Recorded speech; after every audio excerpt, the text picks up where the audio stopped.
All right, thank you very much for watching the Cases in the Chinese Internet Studies Talk with Experts. Today we have the great pleasure to have a chat with a researcher of Douyin, a very interesting short video sharing platforms that is thriving in China, but of course in other places that is known as TikTok. So, well, needless to say that short video sharings or short video platforms are very popular nowadays. Which become a major platform for people to enjoy entertainment, to share information, share news, and of course, to share their everyday life. So the scholar that we're going to have a chat with have conducted a research on Douyin about sharenting. So we're going to have a chat with her to see what is her interpretation about this phenomenon.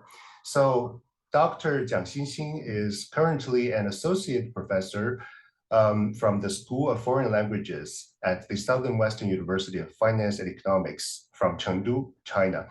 So, Dr. Jiang, thank you very much for joining the Talk with Expert today. Thank you for having me. Michael, pleasure to talk with you this very interesting topic that I'm very passionate about. Yes, great. So, first of all, could you just introduce or shed some light on the phenomenon that you are studying in this recent paper? I noticed that for recent years, the social media sharing platform has become a very huge phenomenon around the world. And I actually know a lot of my students, they use a lot of those kind of apps, and Douyin is one of them. So the reason I selected Douyin as a very specific case is because it actually occupies the first, it ranks the first on all the social media sharing platform in China. So I think the huge commercial success is very worth researching. So that is one of the reasons that I picked this specific platform. And you look at sharenting, right? So how do we define sharenting? And why do you think parents would love to share their children's pictures on the internet? Okay, so this study is actually motivated by one of my previous research about 2016-17 when I conducted research about parenting. So I specifically choose a very popular parenting reality TV show in China called Where Are We Going, Dad? So I specifically talk about and compare different types of parenting, the Chinese type, the Western types. So I think parenting is definitely very, very interesting. So again, this research, particularly on Douyin, is where I want to pick up with my earlier effort, continue to look at how parenting has different forms in the new media age.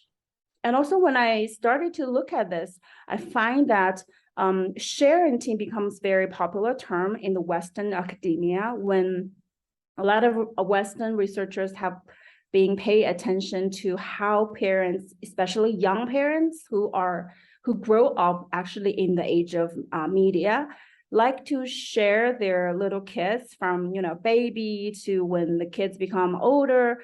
So I think it's very interesting phenomenon. And again, I have read a lot of sharenting articles from the Western academia. I found what scholars are interested is not just about the sharenting act or performance, but also about the hidden, for example, the reasons why sharenting are popular, and also what kind of consequences it has to not just to the kids, but also to the children. So that's why I pick up this specific term. So sharenting just means to show your kids' image on social media.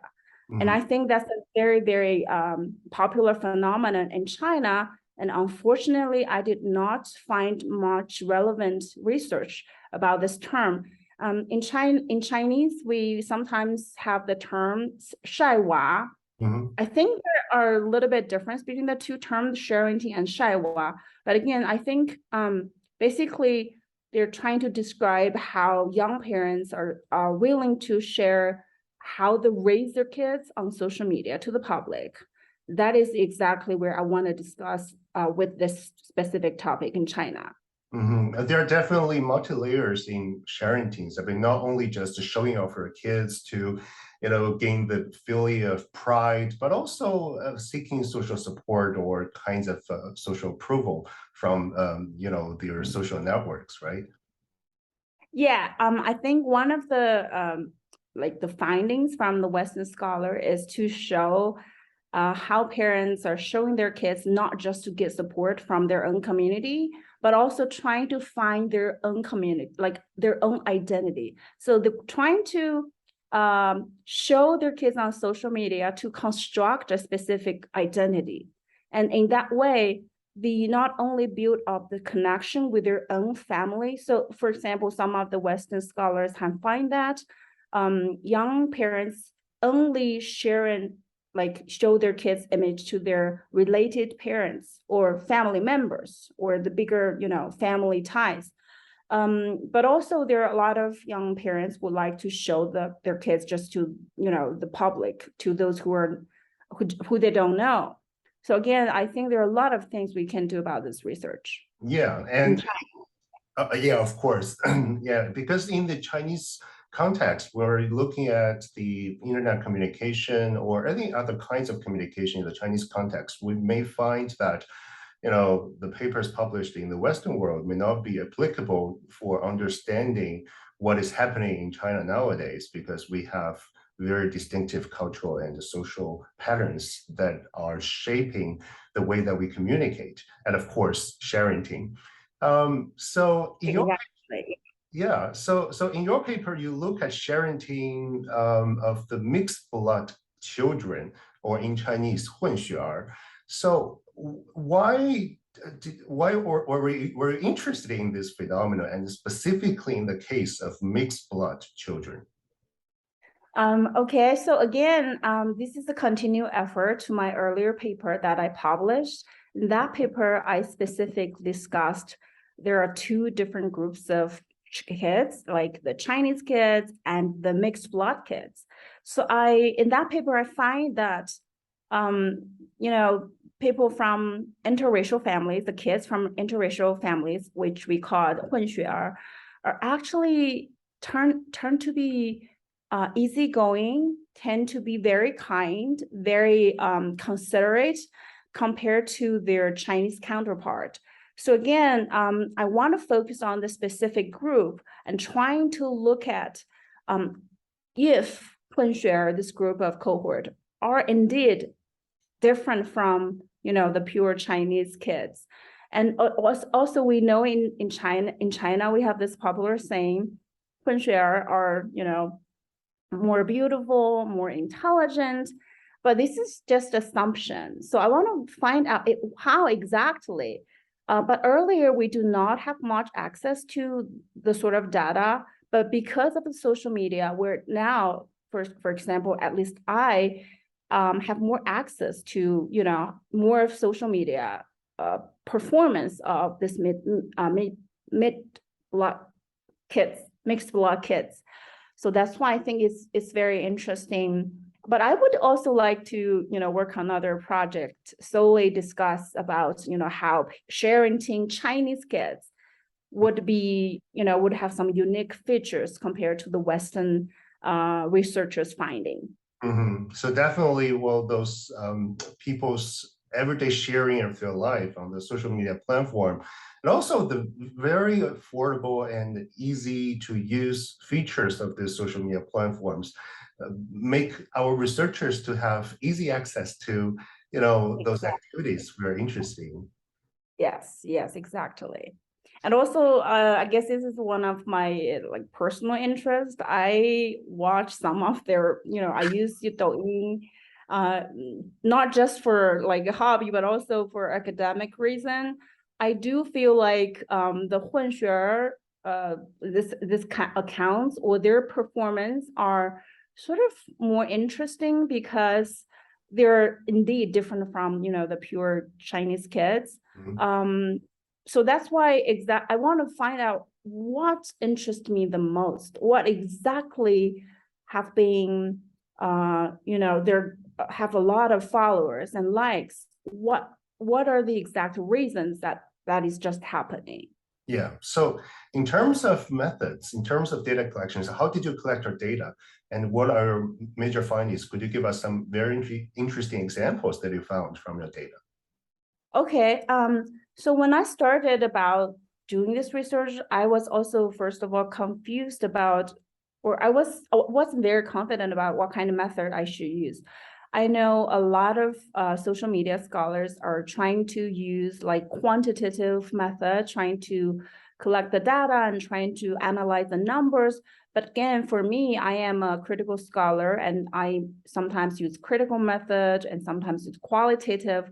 So again, after a lot of reading, I find that those who have done researches about sharenting in the West world, they tend to use what we call a digital ethnography. It is based on the sociological method ethnography, but only it's happening on the digital world.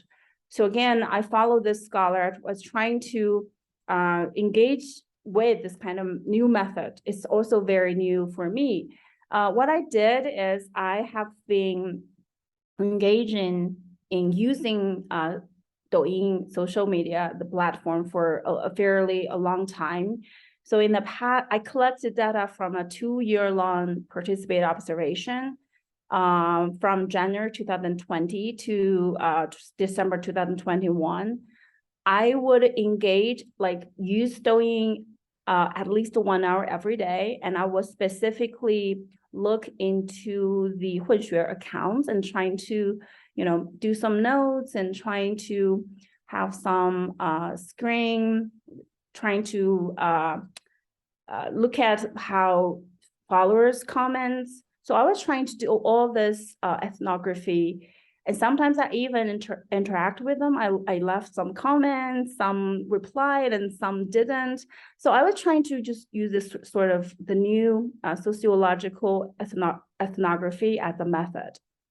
And eventually, I actually had a very huge amount of data, which I was confused at first again and trying how to, process this huge amount of data. But again, I was inspired by those scholars in the West and trying to find some specific account. Like I specifically in this study picked 6 I thought would be very representative accounts as my sample. And I, again, reviewed all their videos and excluded some irrelevant short videos, such as when they did not discuss anything about sharenting at all. And again, I created a spreadsheet document trying to describe these videos and their content. And I was trying to use some color-coded keywords and trying to find out the relevance. And specifically, the specific sharenting strategies by different families. So again, by doing this coding, open coding, and inductive analysis, I was trying to eventually get what I need from this huge amount of data. And then from these 6 accounts you're observing, interacting with, or we should say in a more scientific term, you did an online or digital ethnography with, could you share with us some very interesting examples of sharenting that you observed from these accounts? Okay, so basically, I find 3 important themes from all this, the data from all the 6 accounts, but not just within the 6 accounts, but also these themes are also applicable to other samples, which I didn't select, included in this research. So one of the biggest or one of the most interesting finding is that I find that sharenters, like the mixed blood kids, they are trying to let their kids perform their cuteness. And there are 2 different types of cuteness I discussed in the study. The first one is Eurasian cuteness. This is unavailable to Chinese, like pure Chinese blood kids. Eurasian cuteness is actually a combination of whiteness and Asian. It's sort of like a racial identity that they have been building and perform in front of the camera. So one example that I showed is how most of the accounts or most of the mixed blood kids are trying to perform how cute they are and how cute they are by having these Eurasian identities or facial expression, like physical features, like they have their curly hair, blonde hair, and round eyes, and this big nose or smaller mouth, lips. So by saying this, I actually borrowed a very important concept of cuteness from a very important German philosopher in the 1940s. He specifically pointed out that the features of cuteness of a baby can specifically motivate an adult to care for them. So again, by showing this Eurasian, this unique cuteness, I think this mixed blood kids are trying to talk to whoever, in front of the video sharing platform, in front of a Douyin account, would naturally click the likes and become a follower. So I think this is one of the first thing I talk about. The second thing I talk about is a different kind of cuteness. It's called whimsical cuteness, which is being the kids being a playful disposition. They're using humor to play around or, even make fun of their dad or their mom. So by saying this, I was trying to, I observed that I use a couple of examples in these 6 accounts. There are at least 2 kids are trying to use the strategy to see how the little girl are make fun of their dad who are Caucasians. So this sort of reversal of the parent-child hierarchy, because, in Chinese context, dad are always the authority.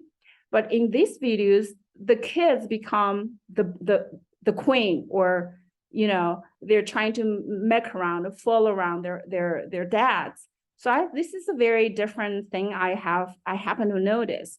So again, another thing from whimsical cuteness is to show how they're mixed blood kids who are half Chinese, they're using their Chineseness to over their foreignness. Because in some of these videos, these kids speak dialect. They don't speak Mandarin, they speak dialect, which makes the audience feel fulfilled because, this mixed blood kids, he or she can speak dialect and the dad cannot. So again, this is sort of like triumph of Chineseness over the foreignness. So this is one of the finding I specifically talk about.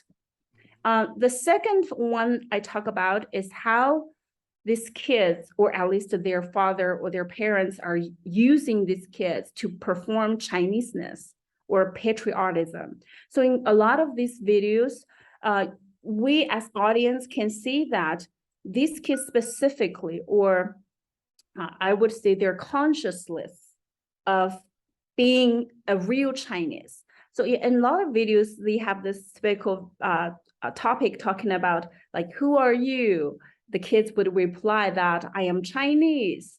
This is sort of trivialized their other half of identity. But again, they know this is Douyin and their target audience are Chinese. So when Chinese see, this mixed blood kid, the Hunshuer, is trying to fully acknowledge that he is Chinese, audience will feel proud. And this is another strategy I was trying to talk about. The third one I talk about is cosmopolitanism, is in which mixed blood kids, because half of their parents are from overseas, out of China. So they were able to utilize the resources of not just about China, but also in their their dad's hometown. So I use one of the examples to show how during the pandemic, one family, they reside in a small town in Germany. They decided to make a trip back to China. Making an international trip is it's very difficult during the pandemic. They made it eventually. This cannot be done by a lot of regular family because the cost is very high, and also the whole process is very complicated. It's very tiring. Even this is even very challenging for adults, let alone a 3 or 5 years old kid. But this family made it. They started traveling from their hometown in Germany. They fly to, I believe, is Hamburg, and to Frankfurt, and to Chengdu, and eventually to Chongqing. So this is a very long distance. And when they arrived in Chengdu, they have to be mandatorily quarantined in a hotel for 14 days. So this is really difficult, but this family eventually made it. I was trying to show that in the whole process, the mom has trying to given this cosmopolitan spirit to this 5-year-old. Then I believe the kid was 5 years old at that time. And you will see the kid feel very cheerful and very optimistic. They could not feel about, the difficulty of traveling, the trouble, everything happened during that time. So I was trying to say that the mixed blood kids, because they live in a family, the parents have different nationalities, different identities, this kind of kids may naturally grow this kind of optimism, this kind of spirit. So they are more flexible, they are easygoing, and they are more adaptable. So this is the 3 major findings that I mainly discussed in the paper. Yeah, I think these are quite interesting 3 major themes that are identified, because they seem to me that they tap into, first of all, the mixed blood kids' own characteristics that is not depending on the national or social context. So just the mixed blood kids are quite cute. So of course, every kid is cute. I should be politically correct about this. Exactly. And also cuteness sells. I mean, in many other contexts, the commercial context, or even in national context, we see that those actors are playing cute and to sell or to attract, right? And also you tap into the social and national context. These mixed blood kids are being portrayed or being presented by their parents. Talking about the patriotism nowadays in China that are shaping the discourses, shaping the way that we present ourselves. And of course, the identity of the mixed blood kids and their parents in terms of the cosmopolitan attitudes or the lifestyles they are pursuing that is reflected also in their presentation of their mixed blood kids. So I think it taps into various layers and different kinds of individual, social, national, and of course, international context. Yeah. Mixed blood kids. Exactly. Yeah, so, well, then my question is, from these 3 major themes, and if we link these, your analysis to, what we're seeing, what is happening now in the Chinese internet nowadays, especially about sharing. Well, it seems to me that in many contexts, when it comes to sharing, people now seem to embed a logic of commercialism or embed a logic of traffic attracts money. So from your observation, do you have any cases or did you find any parents or sharing team practices that are aiming at gaining popularity and then convert that into some commercial values? This is actually exactly one of the arguments that I was making in this study. As interesting as those stories or the samples can be, I think the fundamental goal for a lot of share renters, like the parents, is trying to to maximize the possibility for commercial endorsement, because Douyin as a social platform is fundamentally commercial related, commodity related, and by telling story on this platform has the potential to be connected to commercialism or even capitalism. So one thing that I found, or some specific details that I found, is that all the samples in my 6 cases and most of other cases, when they have a huge amount of followers and likes, they started to engage in commercial endorsement. They would sometimes in their video stories embed some, advertisements. They were trying to telling their audience, look, my kids, she's so beautiful and she's so cute and intelligent and so patriotic.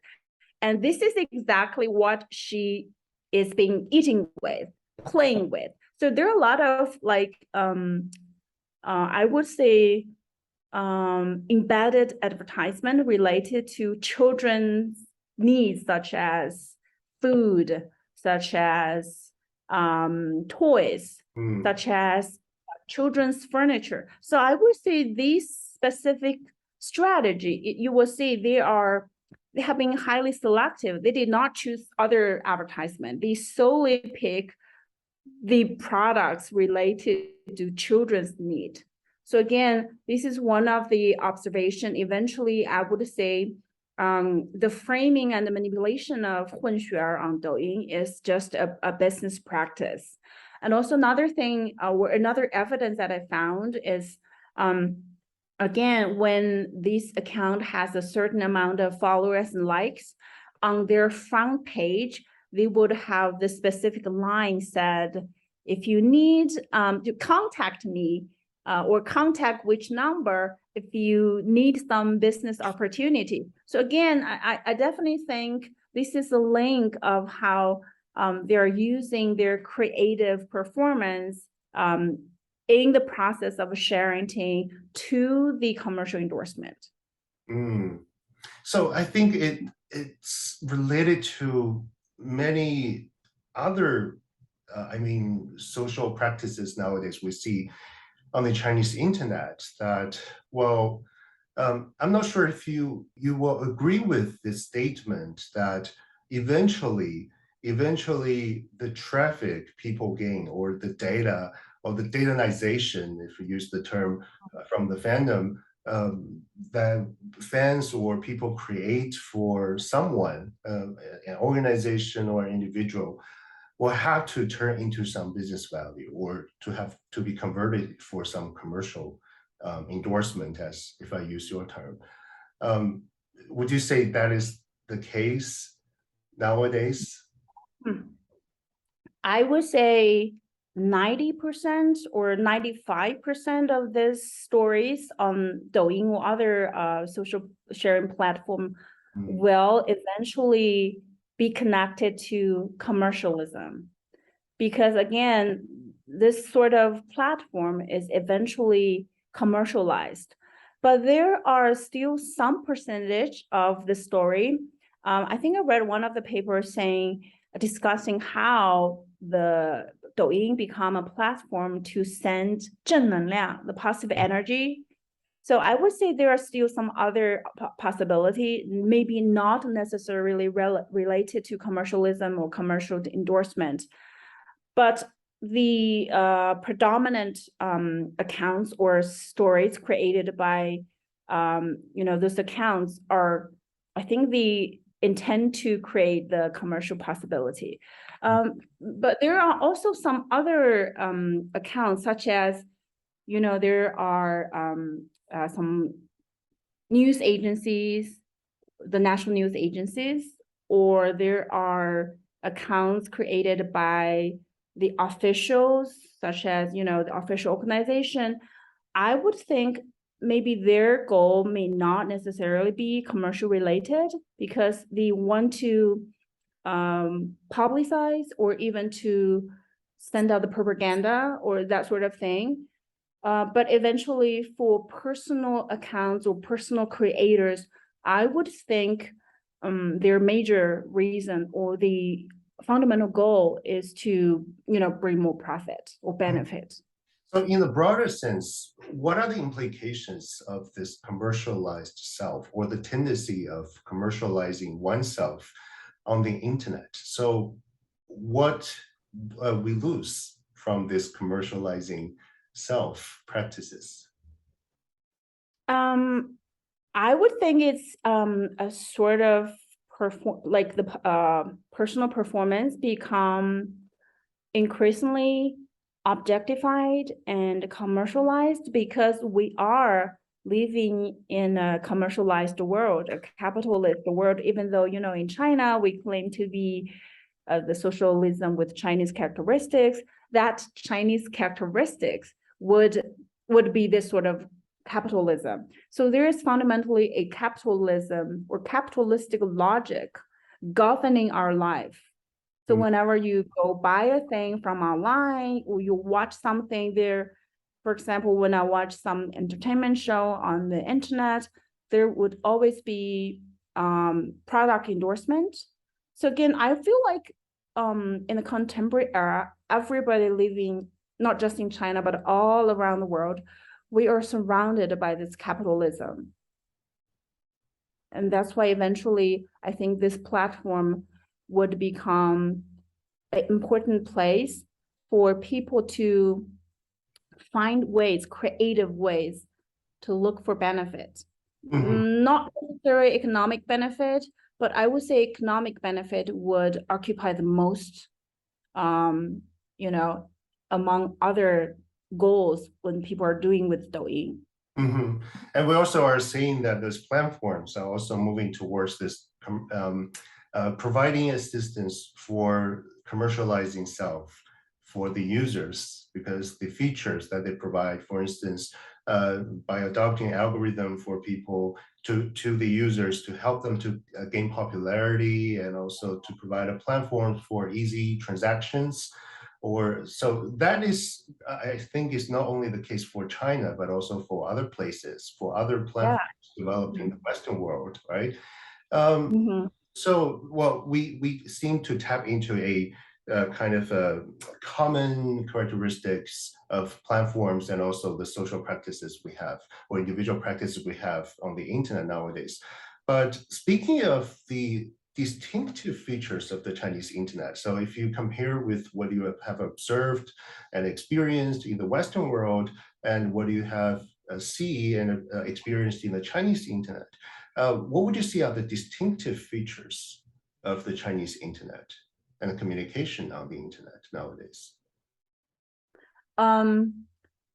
So I think one of the biggest difference is that because China had this very strict censorship, all things posted on no matter which platform has to follow the politics or politically correct the sort of ideology. So I think this is one distinct feature of Chinese internet environments from the Western, but also in Western social media, including TikTok and Facebook, they also have their own censorship, just the different one from China. But I would say this is one of the biggest thing. And another thing, distinctiveness I have observed is Douyin is specific targeted to Chinese only, even though there are also foreigners who live in China or maybe who used to live in China, they are still using Douyin instead of TikTok, is because on Douyin platform, all the stories or the narratives created, they are highly relevant to Chinese people's life. So I think another academic paper I've read, I just mentioned earlier about sending out this positive energy. I don't think the, people from another culture would understand what exactly is that, or they may have the equivalent expression, but they may not have necessarily understand what does positive energy mean. But on some of the social media platform, people are using that expression. And again, expression is closely related to the political ideology, because it is, it is very positive and very correct. So I think these two are very distinct features for the Chinese internet environment. Mm-hmm. And I think it will eventually go back to our cultural values, for instance, harmony. The reason that we want to send positive energy to others, to maintain orders on the internet, is to, maintain the harmony of the society. Exactly. Yeah. Right. So final questions. So what would you say are your challenges in doing research like this, in this process of collecting data, writing the papers, or maybe finding conceptual theoretical models or explanations of your findings? So one of the challenges I do believe for me, like a qualitative or critical scholar, is how to collect the data and how to process this data. Because I know quantitative scholar would, use a lot of software or, tool to process this data in a fairly easy way. But for me, I think it's really hard for me to process, to focus on like which set of data I should focus on and which I would not include, because when we're doing a research, it's in a limited space. So how to choose data and how to choose proper data would be one of the challenges that I have. Another challenge of doing social media is it's really hard to keep up with their pace, because these people post new things every day. And when you find what you just think this could be a very perfect theme, they post something different, which would challenge or contradicts with the theme exactly. So I think this is another thing for social media scholars, is the sensitiveness, time sensitiveness. And again, this depends what set of data you want to use and which should not be included. So this would be the second challenge for me. And the third challenge, I think, is to try to, as you mentioned, the conceptualization, and how would you conceptualize the specific case or the specific study with some of the theories, we did not earlier apply to social media, because social media is fairly new things. So if you want to use some classic or traditional theory, you might want to reconceptualize them in the new social media or internet environment to see if that's adaptable or not. Yeah. So if I summarize what you just said, is you need to find an order from the messiness. Yes. Either from your observation of the practices or the way that you organize the data, and to also be sensitive to changes, right? And another one, to find appropriate ways to build connections. So how you connect your data to the theoretical frameworks, or to account for what you observe. What I did is, again, I still feel very frustrated, when I was doing the data analysis, I still feel very indecisive, like which one I should keep and which one I should, just abandon, sort of like that. This still keep I feel very confused about the process. Another thing is, what I did is I keep reading. You will say social media research, academic research are growing rapidly. So I always keep an eye on about this new research emerged every day. So I will feel extremely excited when I saw a similar research, but at the same time, maybe a little frustrated because similar research has been conducted and published. This sort of like stress make me just want to do it quickly. Again, I have been reading a lot of this kind of research and trying to just keep pace to the most recent publication or the sort of research, so I can, keep updating mine. Yes, and that, well, sometimes may contradict to the very nature of a qualitative work because it takes time. Digital ethnography takes 2 years. That's very normal, right? That's just what people do, taking 2 years to observe some social practices and then come up with a theoretical framework or explanations of the observed. But the thing is, for researching social media or internet, especially in the China's case, where the internet is developing so rapidly and we see so many things nowadays, various kinds of content that surprises us every day. Where it seems that it's difficult to keep up with the pace if you at least you need to be patient to, to see what is happening, and also to remain calm to do your analysis, because maybe other scholars are doing similar studies and maybe your findings may be contradicted to what is happening next. Yes, exactly. You gotta need a strong heart. Digest every good things and bad things. And then whenever you encounter some difficulty, you just, pick up what you have been left and just keep going. Sometimes you need just to stay away a little bit from the data and your research work. That's very fun. Yes, again, yeah. Right.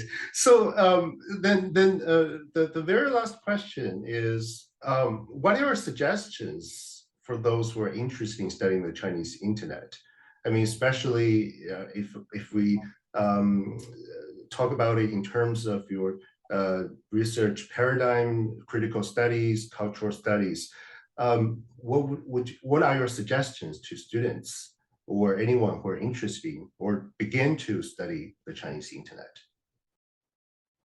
Okay, so I definitely think to do research from a critical perspective on Chinese internet is very difficult, and I don't think there are a lot of scholars, Chinese scholars or scholars in other countries are engaged in this line.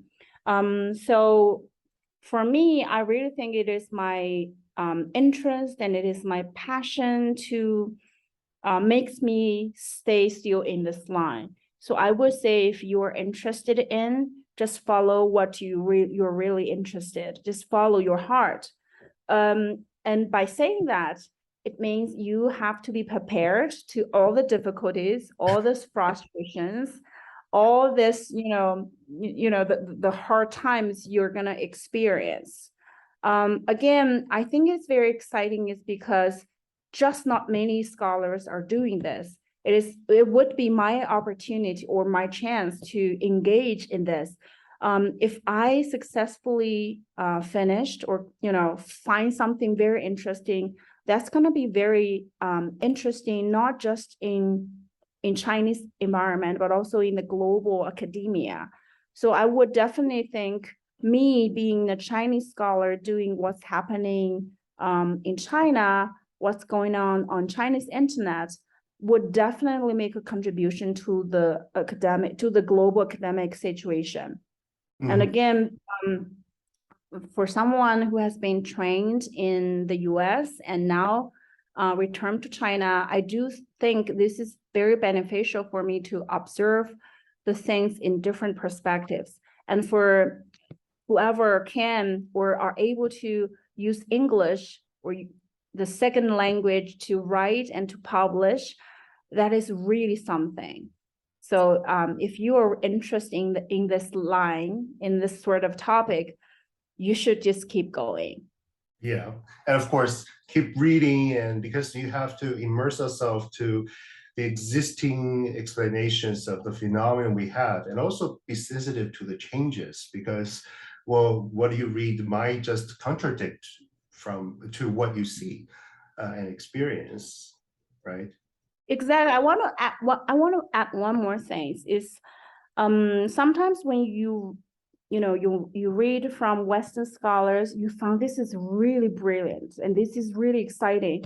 And then when you are trying to use that specific concept or theory into the Chinese environment or Chinese context, it doesn't really fit. So it's either you don't use it or you're trying to adapt it into the Chinese setting. And by making the adaptation or making the changes, that would be your contribution. Yeah. So adding the richness, by adding richness also, I think it helps us to figure out the boundaries of theories or the concepts we're using. So when they are not applicable, these are the areas, these are the chances that we can propose something very new. Maybe we can concept ourselves, right? Just like the two kinds of cuteness you're talking about. Well, I do hope that this article can be published sometime. It's under review, so I'm still working on the revision of it. So I do hope it will come out eventually and make a sort of contribution, because I don't think there are any other scholars are doing sharenting about on Chinese internet. So I hope I can make eventually the contribution there. Yeah, and it very much sorry? Fingers crossed, I said. Yes, fingers crossed. And I very much look forward to the papers that you said earlier that you plan to do, maybe a sharenting of non-mixed blood children, so just Chinese children on social media, because I have read papers talking about sharenting and privacy concerns. Usually they talk about privacy concerns and all the experience, the identity, work, kind of things. But I think your work taps into the very deep cultural and social patterns that are shaping the sharenting, and of course technological features that are shaping sharenting nowadays in China. And from that, we can have a deeper understanding of the things that are shaping the way that we have observed on the internet nowadays in China. So yes. So thank you very much for your time, Dr. Jiang. I enjoyed a lot with the chat with you, and hope we have another chat in the future very soon. Definitely. Thank you for having me. It's a great talk. I'm so glad I have this opportunity to share my research. I do hope, with you, we can do something maybe in the future. We can find a way to work with each other. Yeah. Definitely. Thank you. Thank you.